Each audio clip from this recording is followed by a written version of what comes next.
Let me just say one or two things about national life and where you guys fit in as members of this proud college and the tradition of the Oblate Fathers from which this college was established back in 1957. 1957 is a critically important year. It was the year that Sputnik took off and the space race began. It was the year that Iona College began. It was the year that I was born, in that order of importance. Your college is an important part of your life. It's where you learn not just the practical skills that you need in life, and there's a lot of that, and I'm glad that we've been able to support that through the modernisation of the library just over here and some of your classrooms as well. But it's really important in terms of the values that you leave the school with, that you leave college with. And people say, well, what are values? What does that mean? And what are they grounded in? Let me just say a few things about that.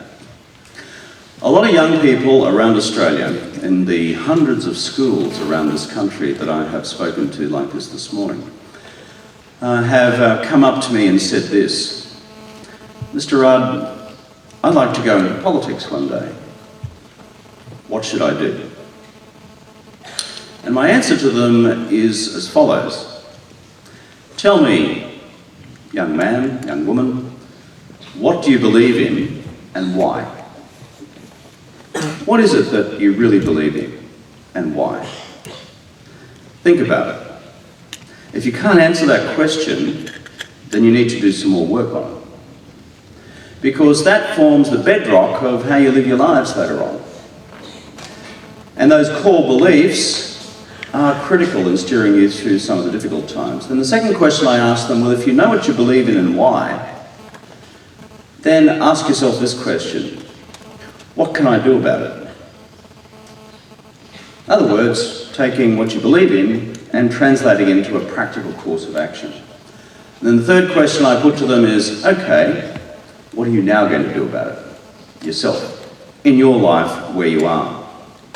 And if you can answer those questions and the answer still at some point in your life is to pursue political life, well, that's fine.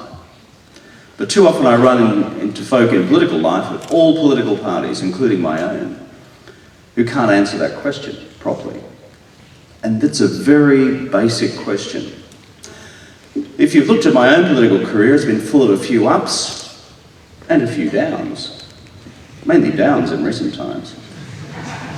Have you ever been, not too much laughter at the back there, have you ever been a member of your college football team when you've come in first and it's premiers in one season and then you've dropped to the bottom of the table the next season? Life's like that. I can hear a few murmurs of agreement. Life's like that. It's not just one even, smooth trajectory to the top of whatever you're doing. So when you run into brick walls in life, things that get in your road, things that go wrong, things that happen which you're not planning on, the really important thing is to go back to those basics of what do I believe in and why? And therefore, what should I do about it? The other thought that I'd leave with you is along these lines.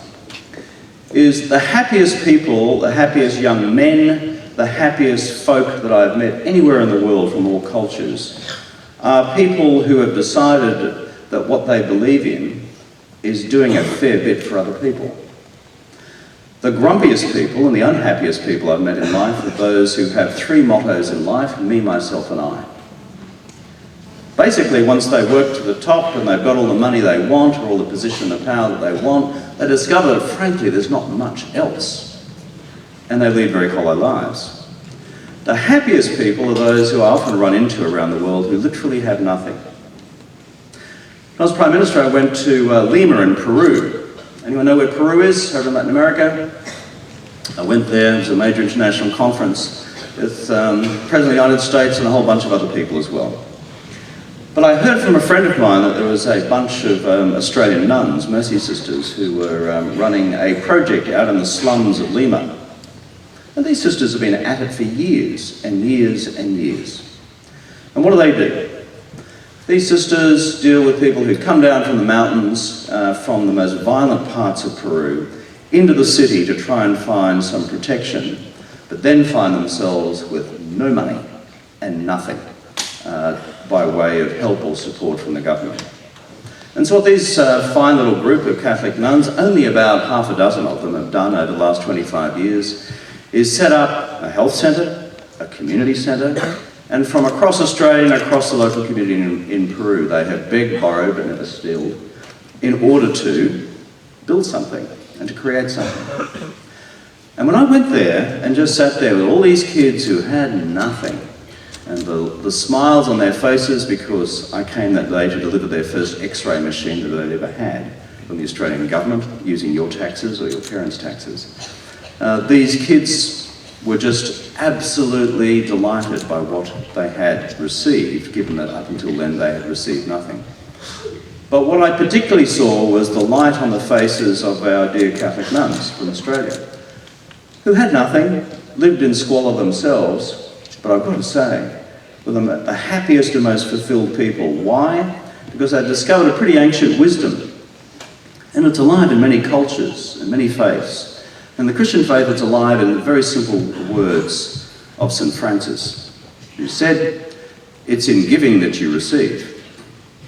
That is the huge wisdom of life. So that when you guys go out and participate in fun runs or charity events for local special schools, as I know you do, if you go out there and support local aged care centres, and I know you do, guess what? You're developing a value in your lives which is about doing something for a whole bunch of other folk and not just yourselves. Hold on to that value. Because guess what? That is part of your moral compass in life that will steer you through some of the hardest decisions that you'll make and some of the most difficult times that you'll go through. So Iona, congratulations on being such a fantastic college of givers. You are proud and privileged, in my view, to be taught over many years by the Oblate Fathers, who themselves represent a great tradition of Christian giving. And the world's your oyster, guys. When you go out there in the 21st century, you can do whatever you like. But you'll be happy in doing that, really happy in it, if you do two things. Work really hard at being the best you possibly can at whatever you choose to do, but never forgetting that deep wisdom, that it's in giving that you receive.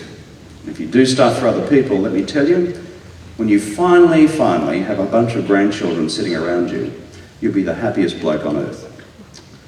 Thanks for listening, boys.